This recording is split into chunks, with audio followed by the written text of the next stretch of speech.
দেখুন বন্ধুরা, আজকে আমি এই বাচার মাছ রান্না করে দেখাবো আপনাদেরকে। মাছটা নুন হলুদ মাখিয়ে নিচ্ছি। প্রথমে দিলাম নুন, হলুদ দিয়ে দিচ্ছি। এবার মাছটা আমি ভালো করে মাখিয়ে নেবো। এদিকে আমার কড়াটা গরম হয়ে গেছে, আমি কড়াই তেলটা দিয়ে নেবো মাছ ভাজার জন্য। দেখুন তেলটা আমার ভালো করে গরম হয়ে গেছে, এবার মাছটা আমি ভেজে নেবো।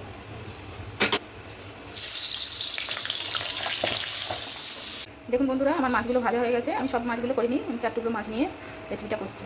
মাছগুলো ভাজা হয়ে গেছে। এবারে আমি এই ইলিশ মাছের মতন আলু বেগুন দিয়ে, কালো জিরে ফোড়ন দিয়ে, কাঁচা লঙ্কা দিয়ে আমি রেসিপিটা রান্না করব।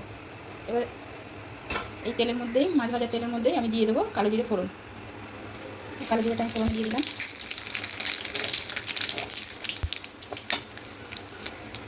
এবার আলু আর বেগুনগুলো আমি তেলের মধ্যে দিয়ে একটু ভাজা করে নেব।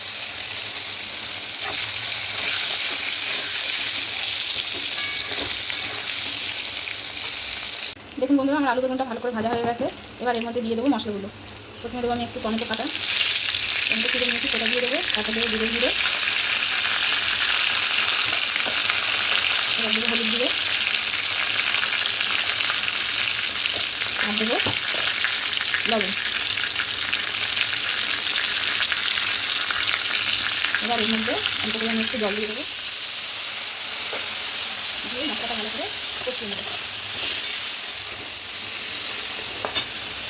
এবার দিয়ে দেবো আমি এর মধ্যে সেটা কাঁচা লঙ্কা।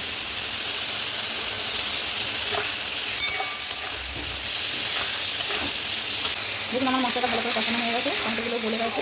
এবার আমি ঝোল করার জন্য জল দিয়ে দেবো।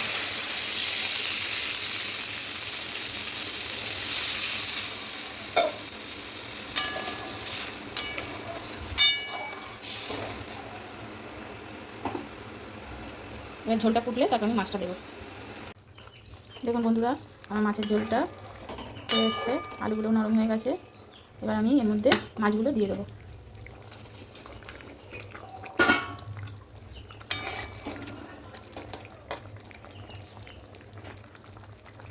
দেখুন বন্ধুরা, আমার মাছের ঝোলটা হয়ে গেছে। এবার আমি নামিয়ে নিচ্ছি। দেখুন বন্ধুরা, এই যে আমার মাছের ঝোল রেসিপিটা তো হয়ে গেছে। আপনাদের কেমন লাগলো রান্নাটা আমাকে কমেন্ট করে জানাবেন। আর আপনারাও এই রেসিপিটা করে খেয়ে দেখবেন। এই মাছটা খুব সুস্বাদু।